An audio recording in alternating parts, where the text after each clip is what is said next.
Hi, Roberta. Thank you very much for joining us today at the Future Connoisseurs series of podcasts. We're talking about futuristic luxury entrepreneurs.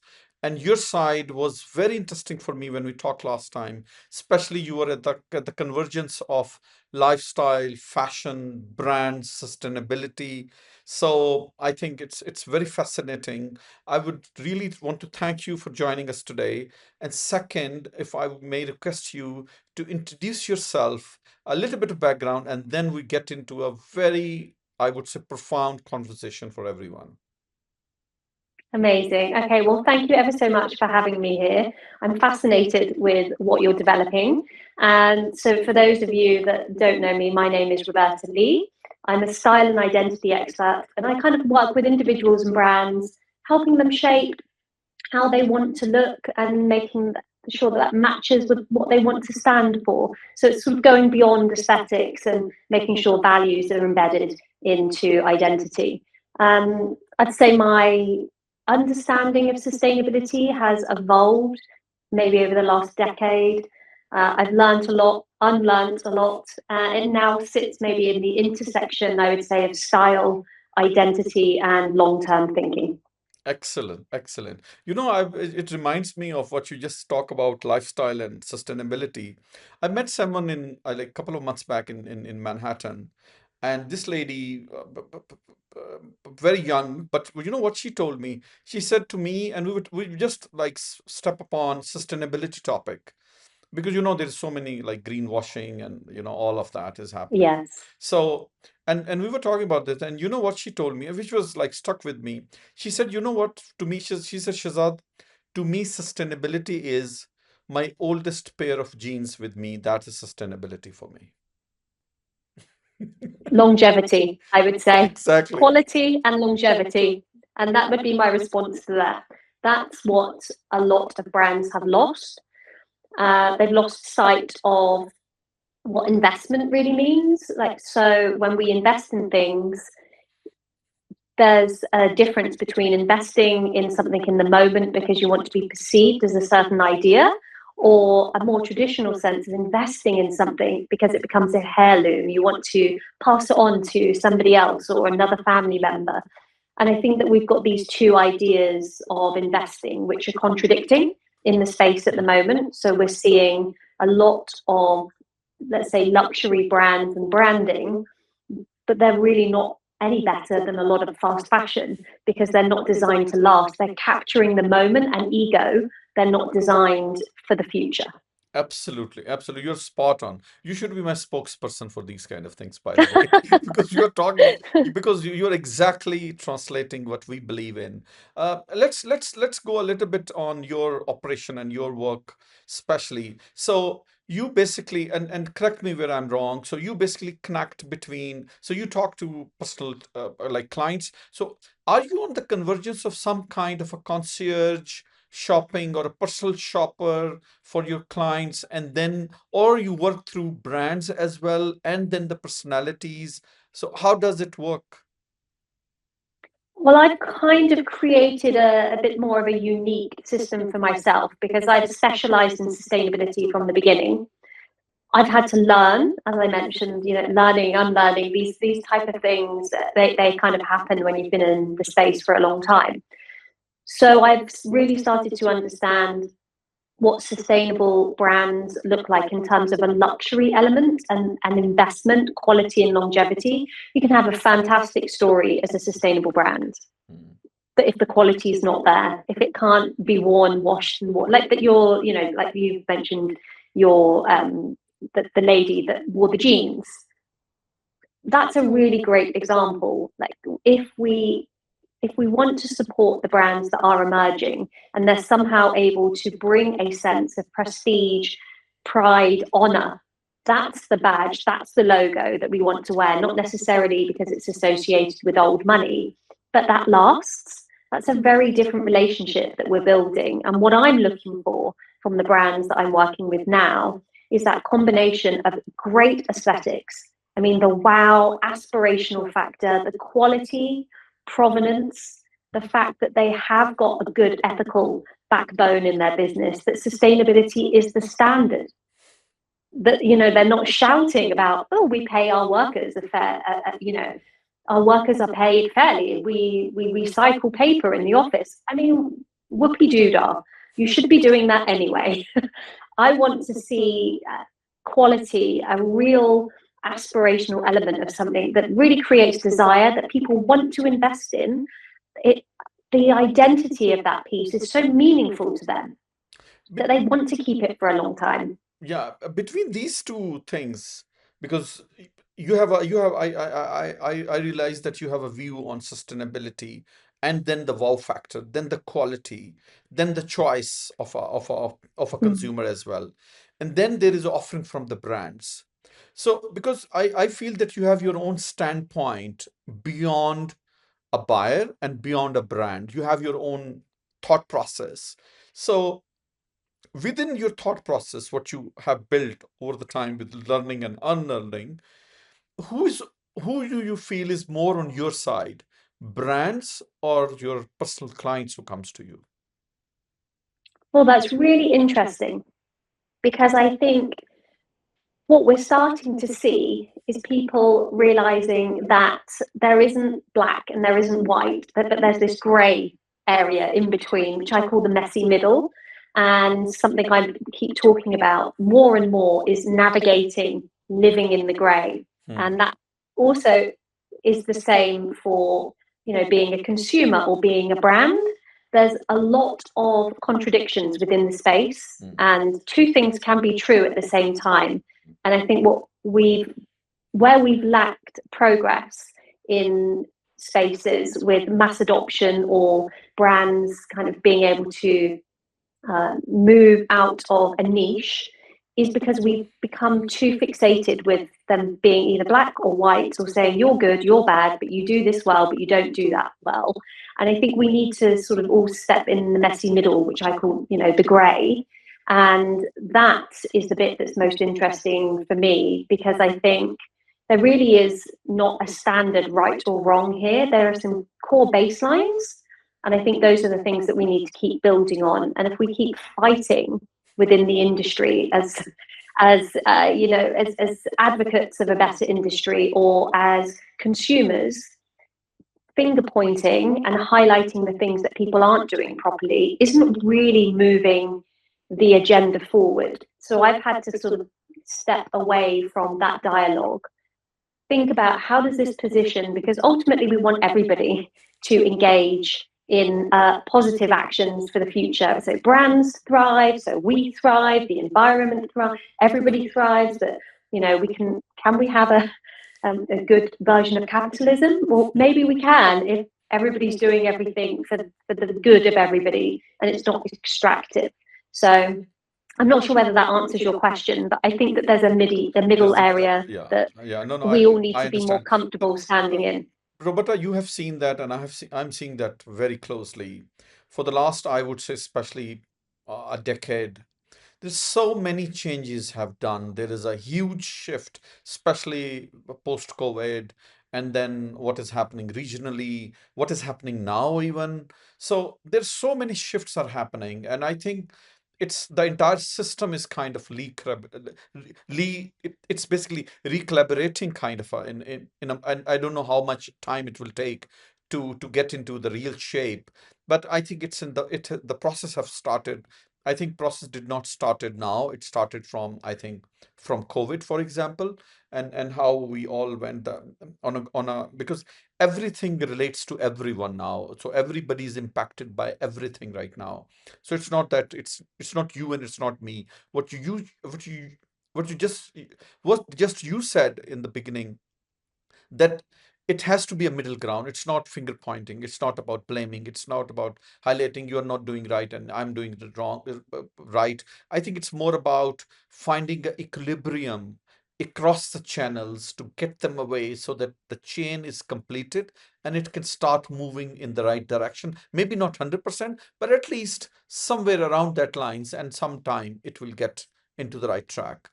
Having said this, what would you call and what would you advise young entrepreneurs? There's so many young boys and girls who have learned fashion, who have learned luxury. they have their own style sense, and they are so proud of it, and they're very innovative, very creative, very intelligent, I would say, very ambitious at the same time.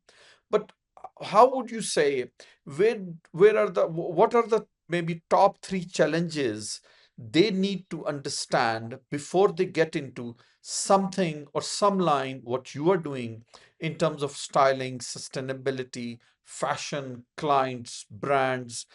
What would be the top three things you would advise to a young luxury entrepreneurs who want to get into the style business, but with sustainability and with the icon of wow as well? What would be the top three in your mind? That's a really good question. And I think probably the first thing that springs to mind is, really understanding your passion. And because when you're passionate about something, your drive is going to be a lot stronger than if you are following what you think you should be doing. When I say that, I think sometimes there's a lot of expectation on the way we do something or the way we package something. We have so much more freedom now than we've ever done to be ourselves and to really attach meaning to what we do. So sort of stepping outside of the box and creating something which is really meaningful to you so that the passion is able to keep moving you forward. But because it's a difficult industry, there's ups, there's downs, there's challenges. The macro factors will influence what happens to you within your business and the experiences that you may have access to. So I think passion is really, really important, and being really honest, because sometimes your passion starts in one area and then you follow through and you go, I don't know whether I would chop off an arm to keep doing this, I don't know whether I really would give up much of myself to keep myself in this spot. And if you do reach that point, to remember that's okay. Just take a left, take a right, and see what's around the corner. And another thing I would say is having a good sense of your values, because those are going to anchor you. So if you have a good understanding of your core values, they're going to help you make decisions. So think of your values as a compass. They're going to guide you in one direction or another. And that can be really useful, because when you're starting out, it's really tempting to say yes to everything because of the fear of missing out. And of course, it is really important at the beginning of your career to immerse yourself in as many experiences as possible. But sometimes we can also get lost there. Like being a yes person can be incredibly draining. And then I think the final one would be something you and I can probably relate to, is really start to invest in your network, because networks are your support pillars. They're also the places where opportunities happen. They are the places where doors are opened, and the places where knowledge is shared, ideas are formed, and collaborations happen. And you can't navigate this industry on your own. You need people in your corner. I don't know Absolutely. whether that answers No, all the this is questions. Or... I think what you just said, these three things are, I think to my understanding, it's beyond lifestyle, fashion, branding, or sustainability. What these things, what you told us, I think they are beyond any industry, because if you are not passionate, if you do not have your own values, if you do not have your network, then I don't think it will be extremely challenging, even you go to any kind of work. So I think these are very good. I think they are kind of major drivers for any professional getting into any kind of profession. And I think these are the major guidelines. But let's go now deep into what exactly, Roberta Lee, you do basically, which you happens especially in terms of lifestyle. Um, let me touch that upon, and you don't have to name it, but what would be the challenging part you have seen in the last, maybe let's talk about last 1.5 or 2 years? You have seen a challenge from the brand side or a client side. What would be the biggest challenge you have faced up till now, and how did you manage to tackle it? Or you said, thank you very much, I call it quits. um, I think one of the biggest challenges, which is also one of the biggest sadnesses that I feel as somebody working in this space, is the support and the relationships that are built with new emerging brands. and they have fantastic products, and you work really hard to help them promote themselves, get known. They're maybe using innovative materials, and what happens is they maybe have a short shelf life. They maybe get to 5 years and they've ran up so much debt that they eventually, despite everything on the outside looking like things are going great, suddenly you just get an email and they're like, we're closing up shop. We're really sorry. We're doing a sale now. You can buy all the remaining pieces. So when you're in my type of role, you spend years researching and finding the brands and figuring out which brands would be great for this client, that client, or these brands would be great if you do a commercial shoot and you need them, or this would be great for somebody on the red carpet or television. And you make these notes and then you create all of these lookbooks. And then you realize, a year or two later, you go, oh, I've got all these wonderful brands. Something's come through, and you go and you check and you follow up and the link is dead. Or you haven't spoken or seen that founder for a long time and you go, they've disappeared. And then you check their LinkedIn profile and they're doing something totally different. And you think, oh, this is such a shame. There's so much talent in the industry, but talent alone, unfortunately, doesn't always survive. And I think that's the most challenging part of my job. I can't rest on my laurels going, oh, I found all of the brands. I can be comfortable now. Like, I have to continuously keep updating my kind of, I've got my directory of brands, and I was running ethical brand directory for a long time, and I still am. I'm just not putting so much emphasis on updating and managing it now because the database was becoming almost untenable because of the flow of brands coming in and disappearing, coming in and disappearing. And I was investing a lot of time and energy promoting those brands, paying for SEO for those brands, and then they disappear. And unfortunately, that's it then. You just almost have to start again. Yeah, and you think this is something. I think what you just shared is a real challenge in this profession. I think this is a core challenge. Maybe if you know this better, but to my understanding, what you just shared, I think this could be a number one challenge. What you're facing, and I think it's not. I think on surface, it's not about one brand surfacing as an amazing brand and then disappearing as a all sale out kind of a story. So, but I think the core reason, and correct me if I'm wrong, to my understanding, the core reason is maybe the haste and the short-sightedness of the founders, where they cannot cope with this, or when they planned the brand, when they came into the brand, when the inception was done, they did not plan it or strategize it for a longer term with the shock absorbers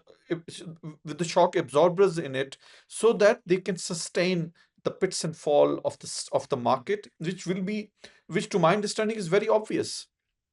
But I think, well, no, please go ahead. Sorry. Well, I was about to say that I think what you'll find with a lot of emerging fashion brands, and particularly in the space that I've been in, where there's an emphasis on ethics or sustainability, is driven a lot by passion, which is great, and personal experience. Okay, I was looking for this product, it didn't exist, I've made this for me. But then the research into their ideal client hasn't really extended beyond what they want. It's like, this was made for me, which is wonderful, and it's a really good starting point, but how commercially viable is this? If it's really, really niche, then you're going to have a small amount of people interested in it. If it's something that more people can identify with, that can be adopted in multiple ways, you create something that has more mass market appeal. That's really important for longevity for the brand. And I know some brands, they don't want to be big, they want to stay small and boutique, which is great. Yeah. But from a commercial aspect, we when we work with these brands, we want them to survive, we want them to last. And I think the other challenge is sometimes they're so quick to keep creating and creating and creating, they don't create a signature collection which you can go back to.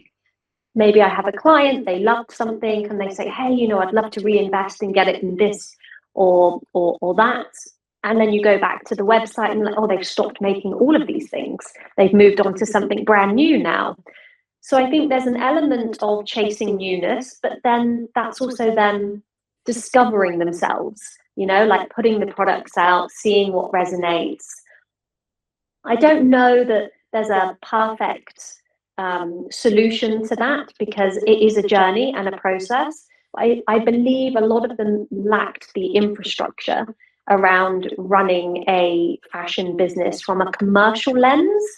And when it's led purely by passion, it's wonderful, but passion can lead to burnout. And then once burnout hits, it's really, really difficult to do the things that need to be done that are not the creative side of the business. No, I think why and while you were saying this, I was a little bit smiling also because it reminds me of something. I met someone recently and I had a very good conversation with them. They have created a new brand and I basically talked to them. And after that, I was talking to my coworker and she asked me how was their business, what they were doing. I said, I thought my expression out of that meeting was that they are not running a business, they're running a hobby. Because to my understanding, there is a difference between enjoying your hobby and doing a real business. What you just explained it to me. I think in a nutshell, it's about differentiating hobby, which I love passionately, and then turning into a business. Can I do that or not? So I think there is a very thin line between that and someone. If you're in a business, you need to cross that line. You need to cross that line and create a business instead of a hobby. So I think this is where the young entrepreneurs have to look into it that yes, you are passionate about it, but is it commercially viable? Is it become a True. business? Yeah. Is it become a long-term standing business? And if there is a market exist for it, yes, I believe in innovation. Yes, I believe in new things. Yes, I believe you did not find something and you created something, but try to understand if this is something only you wanted and no one else wanted. So there is a difference. I mean, there is a difference, and I think you have to look beyond your immediate social circle, your friends and your families, and a group of people in your entrepreneur. I don't know, you might have a small entrepreneur group because those opinions are always going to be slightly biased because people want you to succeed. They're going to say everything's wonderful and great. The best advice or the best feedback you can get is often feedback you don't want to hear about your brand. It's the stuff that you fear hearing because you think, oh, that doesn't align with my vision. That doesn't align with how I imagined it to land. But often it's the most difficult Yeah. feedback, which is the most valuable in terms of being able to, change your direction. And I think that's the other thing is there's a huge advantage of brands that are emerging today because we're in a position where you can create a business really quickly, you can go to market really fast, you can be incredibly agile. But if you get really locked into your vision without proper market research, I think you can become like an oil tanker trying to do a U-turn in the sea. And you can have the appearance of being a small, agile brand. But if your thinking is so anchored to your original concept and you're not fluid enough to adapt to feedback and to the environment that is sort of telling you, oh, no, I'm not sure that's really going to work. You might need to Absolutely. change that. If you're so dead against changing those things, Yeah. I think that you're going to struggle. Yeah, but I think there is another thing also, and I just want to now ask you. We're at the last leg of our conversation. I would really want to, for our listeners also and people who are looking, especially the young entrepreneurs within the luxury domain. Um, uh, I really love what you said about, passion, values, and connections. But will you be able to give me three pointers within within lifestyle, within fashion, and within sustainability? If somebody want to become you, for example, somebody want to follow your footsteps, what are the three top things you would say within your industry, within your profession, that new girl or a boy who want to get into this, what are the top three things they need to do right now before they decide that, okay, I'm going to do that? Top three things. I think really understand what your craft is going to be, but be open for it to change, because what I started out doing at the beginning is very different to what I do now. Always, And that's always. It's always happens to always us. the case. Definitely shadow people who you admire, that you want to learn more from. That's how I managed to learn so much about the space that I was in, because I just immersed myself. Once I found something that I thought, oh, this resonates with me, the way this person talks, the way they think, even the way they dress or what their brand looks like, I would like to know more. So you put yourself into their orbit and create opportunities for yourself to be able to get deeper, more meaningful connections with them. And then once you've got one example under your belt, you can go and reach out to somebody else and say, hey, I worked with so and so, and I learned this, and I was able to do that. Do you have any opportunities where I could come in? And I think that's a really good starting point. Yeah. So I'd say do that first. The second thing, be prepared to unlearn a lot of things, because the things we read in textbooks, the things we read on social media, a lot of the things that we consume isn't necessarily true. And truth tends to shift and change depending on the circles that you associate with. And I think you just have to be really flexible with, knowledge and application of knowledge. One of the things that always worked for me when I mentioned about having my values, because I had those, I was able to navigate some of the conflicting information that one business might be saying one thing, another education facility might be saying something else. You might have a mentor that tells you one thing, and you think, oh gosh, that everybody's saying something totally different. Like, who do I trust? Trust yourself. Trust what your values and your inner compass tells you is right or wrong for you. And I think that also comes back to, I talk a lot about identity. Do we connect with a brand because it feels like an extension of us and our identity? I think the same can be said for, the work that you want to do, the people that you want to gain experience from, the brand that you want to build. And I don't think that you're clear about your identity when you're very young, because you're still learning and evolving. So I think just, again, look towards examples. And they say imitation is a form of flattery. So take things that take elements about people that you admire and see how you can sort of emulate that feels natural within your own self. And if it fits and flows, then it's right. If it doesn't and it's forced, and you feel like you're, a fraud, or there's imposter syndrome, Yeah, exactly. it probably isn't quite right for you. And I think the only way for you to navigate and explore the various identities that we have within all of us is by trial and error. It's, you're learning, and when you're young, you really don't have the foresight that you have when you've had 3 or 4 decades having the time and the challenges to learn and unlearn all the things that you have done. So I don't know whether that's good advice for young entrepreneurs starting out, but I think if somebody had told me those 3 things when I was younger, I would probably have appreciated that guidance. No, I think to my understanding, they're fabulous. I think they're excellent advices, especially these 3 pointers. To my understanding, they're amazing because I think the other and let me talk a little bit more on challenges side before we conclude, and you can definitely add into this, or you can put your views into this. The other idea, to my understanding, for young entrepreneurs within the luxury domain is that first of all, they have to be not into too much of hurry. They don't need to prove something very quickly. They need to take their own time. There's nothing to be hurried, because with rocket speed you cannot operate a business. So first you don't need to be in hurry. So patience is a very virtue when you are in the business side. Is a virtue. It's a virtue. That's number Yeah. one. Number two, to my understanding, is that you need to start trusting people around you. You need to start trust the right industry people, the mentors, the people who have become an example.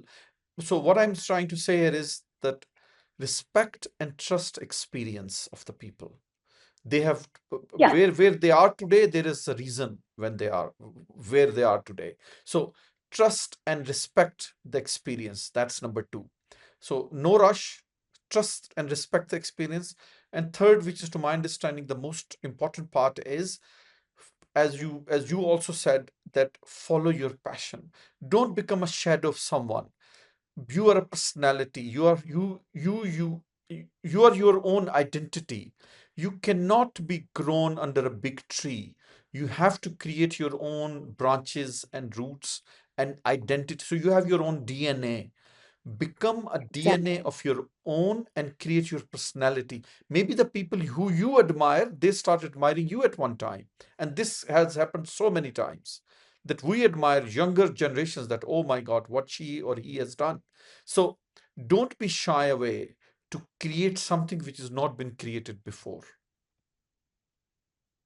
Absolutely. And I would add to that, I think that they are all really fantastic points. But also to remember that there are very few original ideas, but there's only one version of you. So you are a personal brand. So you can take an idea that already exists, but if you have your own, as you mentioned, DNA stamped quite firmly on how you present that. I mean, I'll give you another example. Please. think about think about pizza shops. Okay, you can walk down a high street in London or New York, anywhere, and you will find multiple chains of pizza shops, all essentially selling exactly the same thing. They just present themselves a little bit differently, and people will be attracted to the fast and the cheap one, or the one with the gourmet offerings, or the ones with the the chunky base. Yeah, Like exactly. there Exactly. there is And one with the always long queue, maybe. there is One with the long there, queue. and I always think that really that I learned that when I was doing my marketing myself, actually, that there really aren't new ideas in business. There aren't new ideas in fashion. There are ideas which are just re-articulated, and if you can make your version land because you're driving it with your story or your personal brand, you will connect with the type of people that are interested in the way you do things. You're absolutely correct. It's something I want to say this now. It's, I always believe in it. And it's not that always I learn to believe on this, by the way. When people say, idea is the huge thing, this is a $1 billion idea. To me, idea do not have any value. Oh, My that's a bold statement. No, but seriously, I 100%, and I will prove it right now. To my understanding, ideas do not have any value. Execution have everything in it. I'm so glad you followed up with execution. Absolutely. Because Yeah. so idea is a pizza shop. There are so many, but the execution is your narrative. Execution is your USP. I always give this example even to my students. Like, the idea is, let's create a motorway between moon and earth. Amazing idea. How do we execute it? We cannot. So idea could be anything, but how do we execute it? That's why, one Mm. last thing, that's why I am never afraid if somebody copies my idea, because that person will never execute it the way I'm going to do it. That is a really great reminder, because so many people fear putting their ideas out there because they don't want somebody else to steal it. The only fear you really need to have is somebody executing your idea faster than Or you better than you. and Better than you. beating you to market if they are able to take it and really, add something to it that, lands. So this is why it's really important, if you have good ideas, But is Roberta, to it's understand getting. that. I'm sorry, but Roberta, it's getting so much within the futuristic luxury domain, since we're at the phase of futuristic luxury. To my understanding, in futuristic luxury, there is no competition. To my understanding, because you have your own unique identity. So if you're copying someone or somebody's copying you, or you're so easy to be copied, that means you're not in the futuristic domain at all. So to my understanding, there is no competition because you are your own execution CEO. So you are executing it the way your DNA or your thought process works. So there's no fear of copying and there's no fear of competition because you have your own craft at the end of the day, whatever you do. Well, that is a great way of thinking about how to define yourself in the future because, what we look at sometimes, and rightly or wrongly, is we refer to the past to give us a baseline. And, we are living in a really fast changing, rapidly changing, actually, dynamic, globally connected world right now where fashion, luxury, identity, all of that is shifting in real time. So, yes, you're right. Like, when we think about the future, the only way you can be unique and stand out is by truly being yourself because everybody else is already taken. That at the Absolutely. core, Absolutely. that at the Absolutely. core is your USP. Roberta, thank you very much for this insightful conversation. I loved it. It extended a little bit more than what we planned for, but I loved the conversation. And thank you very much for being so candid, so frank, and so transparent. Really appreciate it, Roberta. You're very welcome. I've really enjoyed my time. Thanks for having me.